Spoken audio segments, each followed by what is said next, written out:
elders, respected scholars, Assalamu alaikum wa rahmatullah. It is an honor and pleasure to be among you, those who are, alhamdulillah, in charge of the education, training of our children, our students, and indeed the next generation, which is very, very important job and responsibilities.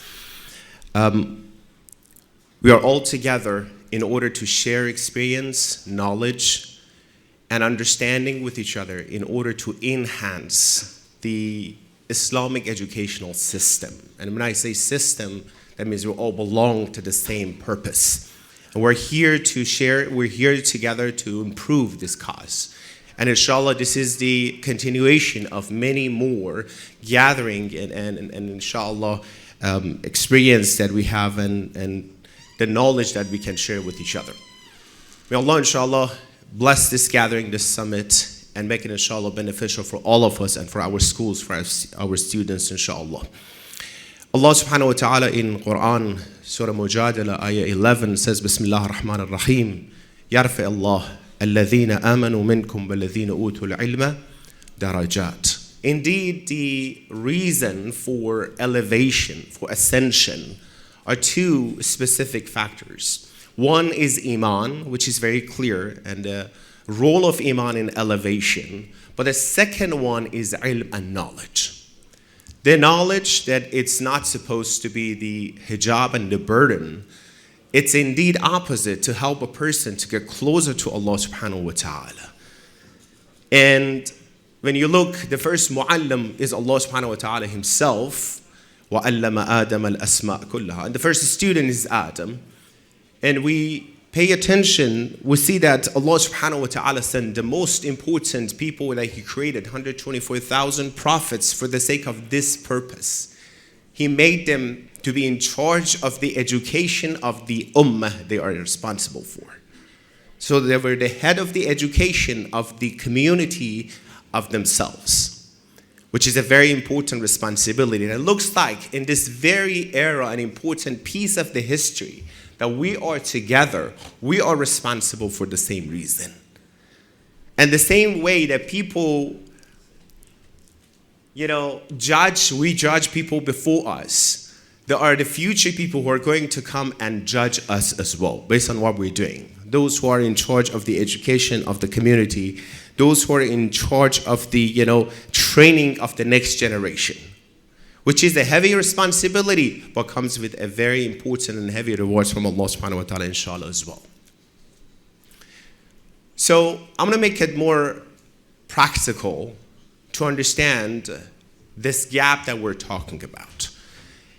If I ask you right now to bring, as the head of the school, those who are in charge, bring the purpose, the goal, and the mission that you have for your school. I'm sure you have a beautiful written statement. That written statement is about exalting the maqam and the level of the students, insan, right? To help them to get to the highest potential, possibly potential that they can get to that level, right? But the question, I want to get into the bottom of that. Why sometimes our schools, they fail to reach the goal and the mission that they set? What is the reason? Why they cannot? If I ask you, do you think as those who are responsible and ahead of that, this purpose, do you think you could reach this? Some of you guys says, yes, we did it. MashaAllah, good for you. A lot of us would say, no, we're still struggling to get there, right? With a lot of issues, a lot of troubles, we're trying to get there. But the question is that we have to analyze, you have to identify, analyze, and find a solution. What are the reasons, the factors that cause this failure sometimes? When I say failure, not to be able to reach to that full potential, that is statement that we have in mind. What are the reasons and how and what we can do to find the solution for that? I'm going to put it in four different aspects and categories to make it more practical and not tiring, inshallah, right? So, alhamdulillah, the lights are on, so we won't fall asleep. I know you already ate. They usually put the eating at the end, but you're stuck here, you can't leave. So that's the good part. So 4 different aspects, 4 different factors indeed that I found looking around as a psychologist, talking to a lot of people, a lot of students, a lot of families, and a lot of schools. put together some reasons that I found set for failure sometimes, or doesn't help, don't let the school to be successful. And my point of view is from the school perspective, by the way. The first important factors I found is that gap between the school, the system, and the goal and the mission that the school provided and said to go to. The destination is very important. The mission is very important. One of the most important issues is unrealistic and not achievable goals that sometimes the schools, they set for themselves and they are not able to achieve it. As a result of that, when I have a goal I cannot achieve, I start putting more pressure on what? The students. I don't want to accept that this is my fault, so I put more pressure on the students. Theoretically, it might be a beautiful statement. In practice, it's great. SubhanAllah. You know, you want to exalt the maqam of this child to become, inshallah, a great person, right? But in practice, in action, it might not work. Why? Because the school, they have limitation. We have limitation in our schools, and we have to understand. The first limitation I want to introduce is that we do not have control over our students. We don't have. We think we have control. How many of us, we would say we have control over our own students? Sorry, our own children, right? Rather than the children of other people, for a few hours a day, we're dealing with them, and we're going to do so and so. We're limited in that. So, it is very important to understand that not to force our students to certain extra goals that we want to, and bring it down and force them in order to reach that goal. And we might understand, no, it's not possible to reach that. There's a lot of research in psychology about the effect of the pressure on academic aspects. When you put a lot of pressure on the students, it causes anxiety, it causes depression, it causes burnout, and overall it affects their health, well-being. So when a person is under stress, what do? They look for a mechanism, a coping mechanism to control the stress. I'm looking at the academic and I want to go to somewhere else. So when the pressure comes, the coping mechanism should be there. Some students, they will find the healthy coping mechanism, time management, talking to expert, and so on and so forth, right? But a big number of them, they go to an unhealthy coping strategies, such as excessive screen time. So when you put a lot of pressure, excessive screen time, such as getting into some unhealthy peer groups, such as substance abuse. They want to calm down. I can't cope up with the stress, so I have to find something to do it. And please don't think that our students and our children, because they're Shia, they're Muslim, are immune from these things. They're not. This is my job every day. I have clients come to my office, and I see them every day from all around the world, and I see the issue and the problems that they go through. We're not immune from this. So imagine now if there is a pressure on the spiritual and on the, the moral aspects. That was the academic, right? If there's a pressure on the spiritual, what will be the effect? Opposite effect. Now, I don't like it now. I don't want it. This is the source of a stress. The moral aspect of the school is the source of a stress for me, and I hate it. I literally have students come to my office and graduated from Islamic schools. When I tell them what's going on, it says, I hate that school I went there. I said, what's going on? First and foremost, I think I was in masjid rather than a school. Right? Now that I'm in a public school, now I'm in university and college, I understand that was not a school. Academically, I'm behind. Second, spiritually, they hurt me actually. Because that was some goals, unrealistic, not achievable goals, right? That they had to force the students together, but it was not possible. So it's very important, the first gap, to understand the goal we're setting and what we're going. Makes it practical. So if you have a student come and he doesn't pray, he doesn't want to pray Jama'ah or something, it's the easiest one to put the stigma and the title, something wrong with him, something is wrong with her. Probably the family have issue. You should have known by now, you're such at this age, so you should know by now how to pray or so. Instead of doing that, let's focus on what? Let's sit down and see what's going on. What is the reason and how we can help that student in, find the reason. I believe we need experts in each schools to get together and understand this is the problem, how we can solve it. If he is not praying, what is the reason? It's coming from, when you look at it from psychological perspective, it comes from the reason, the cause. So I have to find a cause, a reason in order to get there. So let's not put some, set up, as I mentioned, not practical goals for our schools, and try to see that, yes, I understand that the parents came and signed a contract and so on and so forth, but that doesn't mean for the students that they want to, follow exactly as whatever we're forcing them to do.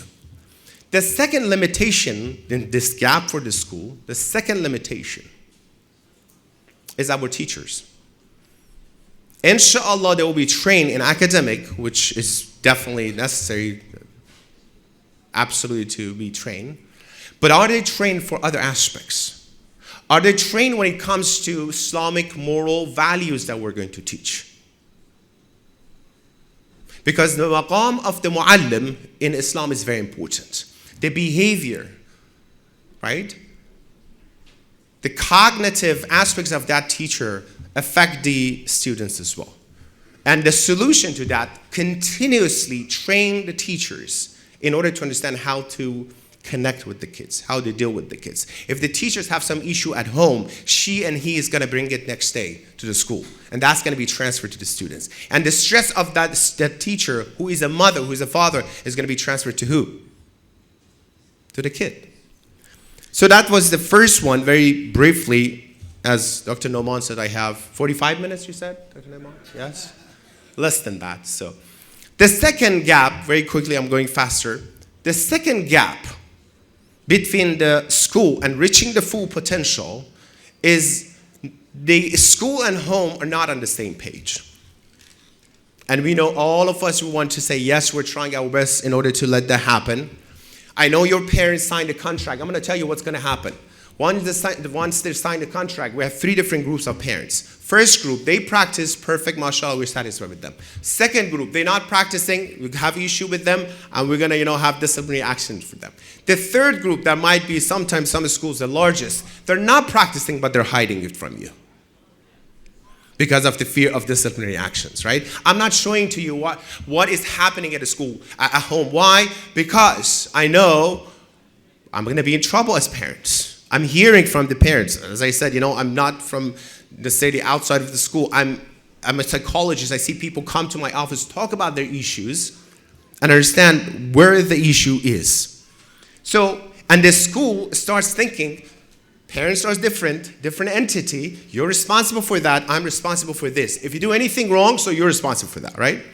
So there's no great connection between the two. Rather than that, we want a huge, safe environment for parents to come and says, I don't know what to do. I'm on the same page. I have issue. I can't control my kids, screen time. I can't control their content. What am I supposed to do? To learn rather than being afraid of the discipline of the school over the parents. Make sense?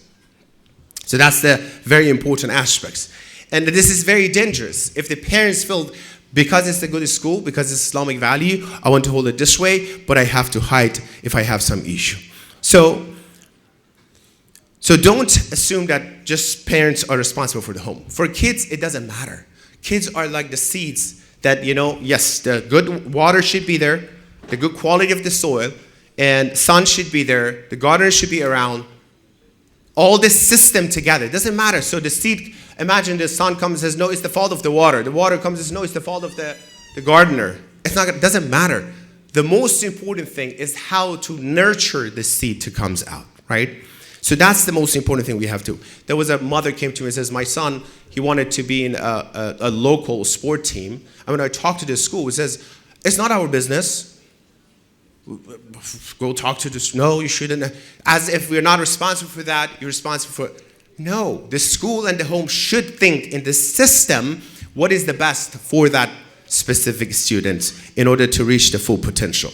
So train parents regularly. I know all of us, we have here and there training, right? This workshop, that doesn't work. You need to enroll your parents alongside with the children So to learn the parenting aspects, what to do, and give them the opportunity to fail. Give them the opportunity to make a mistake so they can come to you and learn. So in this system, we can see that everything and everyone are working together. Full transparency. The third one, very quickly, inshallah. The third aspects, the first factor that caused the trouble and the gap between the school and the success of the school is the kids' personality that we don't pay attention. We think just because they came and they're all Muslim and Shia come here, and we're teaching them the same thing, all of them should get the same thing and the result should, the outcome should be the same. They're not. Students are different. As some of them are more talented in math, geography, some of them is more IT, right? When it comes to spiritual perspective, it's the same thing. I know the theme is the training future leader, but some of your students are not supposed to be the frontline leaders. Some of them are introvert. They're supposed to pave the path for other leaders, which are very important, for other leaders to be able to be on the front line. But they have to. The parents come and says, what can I do? What can we do? My son is very shy. My daughter is. Maybe this is exactly what we need from them, right? But help them to find a talent based on their personality rather than pushing them and breaking them. Maybe he's feeling shy to come to pray Jama'ah in the first row. That's okay. As long as, that's totally fine. As long as you see that the kid is in the same goal that we want. Paying attention to the personality. And of course, I want to mention sometimes there are psychological, factors and issues here. Some of your kids might have, depression and you don't know. We need experts in this. Some of them might have deeper ADHD situations. Some of them, milder autism that is not visible for you. And you see the kids is acting out and he says, oh my God, it's the tarbiyat of the kids. You see? Cannot even see it and then learn where is the adab, where is the respect. Sweetheart, it's not the adab. It's this kids have some situation that you need to pay attention to. You see how many factors together, inshallah, in the workshop of this is special needs kids, and I've seen in a school, in Sunday school, a lot. In my Sunday school group of, I work a lot with autism children, and I've seen, how they're just angels when you work with them. You see their full potential that you can help them. Go to a family that came and says, we're deprived from Sunday school. What should we do? So we created a specific class for children with autism to come to Sunday school, and parents are in charge of that class. We're providing the information and the training so they can train them and teach and be part of the community. So understanding that, and understanding the kids' personality, the differences in the personality of the kids. We need to identify, analyze, and find a solution for that. As a school leaders, we can just look one-dimensional and says, that's what we're doing, that's what we're providing, and the rest is no. I recommend make a file for each of your students and put the psychological progress of that child in that file. And this year, in this academic perspective, this student is acting this way, positive, negative, whatever it is. I don't want to put it in the positive, negative, but how it is. So the next teacher that comes, read the last summary and says, you know what? Last year, this child was very active, was happier based on the report, but something is going on today, this year. We have to pay attention. These are the foundational, aspect that we can pay attention. The last one, the fourth one, is the cultural differences. When it comes to the children's training, from all aspects, educational aspects, definitely, psychological perspective, culture is very important. When it comes to the moral and spiritual aspects, also is important to understand the culture. We're here from different part of the world. What is happening in the school in Lebanon, in Turkey, in Iran, and in the US and in the UK, they might be different in culture from each other. Yet the overall system, we're going to follow the same thing. But we need to pay attention to the culture, because the culture can change the mindset of the students as well. And it's important. And sometimes you're dealing with immigrant families, right? So at home, there's one culture. The school has one culture. And the society and peers have a different culture. And this kid in the middle is confused. Home, my dad, my mom came from so-and-so country. I need to follow certain things. The school is telling me something because my teachers are, each of them from different countries sometimes, right? And the society, the dominant culture is telling me something else. What am I supposed to do? And guess what? They have their own culture, the social media culture. right? That is affecting them and influencing them, and their behavior, their aspects, and everything else. I made it very short, summarized it, but among the most important factors when you look, we need to narrow this bridge and to bring it down. That takes a lot of time. This is our foundation. I know that I'm talking about looking forward ahead of us a lot, but we need to. We're making this summit for this purpose, not just to have some speeches, get together, some workshops, alhamdulillah, take some pictures, go home. No, we're here to see what we can do to change fundamentally. So, in summary, if I want to say, is that create the full, clear, safe environment for your students to come to you, to talk to you about their issues. Not to be afraid of disciplinary action, not to be afraid of it's gonna be in my record, so let's hide it. We want the students to come at least to one or two or few, and not everyone in the school. I have this issue, I have this problem, I don't know how to solve it. I'm committing haram, I don't know how to solve it. Isn't it in this culture of Ahlul Bayt? The guy came to Sayyid al-Shuhada, Imam al-Hussein alayhi salatu wassalam. Recite another salawat altogether. Ahsan. I still have 15 more minutes. He did 3 times this, so that means 15 minutes, right? So, then a guy came to him and says, Ya Ibn Rasulullah, I'm committing haram, I can't stop it, help me, right? He asked Imam al-Hussein. This is the culture of the mu'allim, that you come and tell me, of course not everyone, right, to share the isha'if, fahsha and everything. I have issue, what am I supposed to do? And Imam is guiding him. As students feel safe to come to the teacher, to the school, talk to the scholar, talk to the principal, someone. I don't know how to control myself. I can't stop looking at certain things online. I don't want to mention it here, right? If he doesn't come tell you, I have a 12-year-old girl, I have access to certain things, and the mother is panicking right now. If she's not coming to tell me a safe, non-judgmental environment in school, guess who is going to talk to? Another students, another friends, another peer that God knows what kind of advice they are going to give it to them. So this is very important, not to let them be scared while we have a system, while we have the authoritative authority in the school, which is, yes, we have the rules, yes, we have the discipline, but we have the reason, we have the solution, we have flexibility, we understand each other. This is the point here. And I end with this dua of our beloved Imam Zayn al-Abidin, Imam Sajjad alayhi salatu wassalam, Allahumma salli ala Muhammad, that he asked Allah when he said, Ya Allah, wa'inna ala tarbiyatihim, help us, help me in the tarbiyat of my children. If Ma'soom is having this dua, that is asking Allah to help, it's very clear for us. We're, like I said, in this piece of the history, in charge of the training of this generation. And we're going to be judged, those who are in charge. What did you do from this year to this year in the bigger picture of history of Islam? You were in charge of the training of X amount of students. How did you do it? And in front of Allah, there's no excuse. There's no excuse. We ask Allah subhanahu wa ta'ala help us and guide us in this path, inshallah, to bring the best of the decision in our mind and guide us. Wassalamu alaikum wa rahmatullahi wa barakatuh.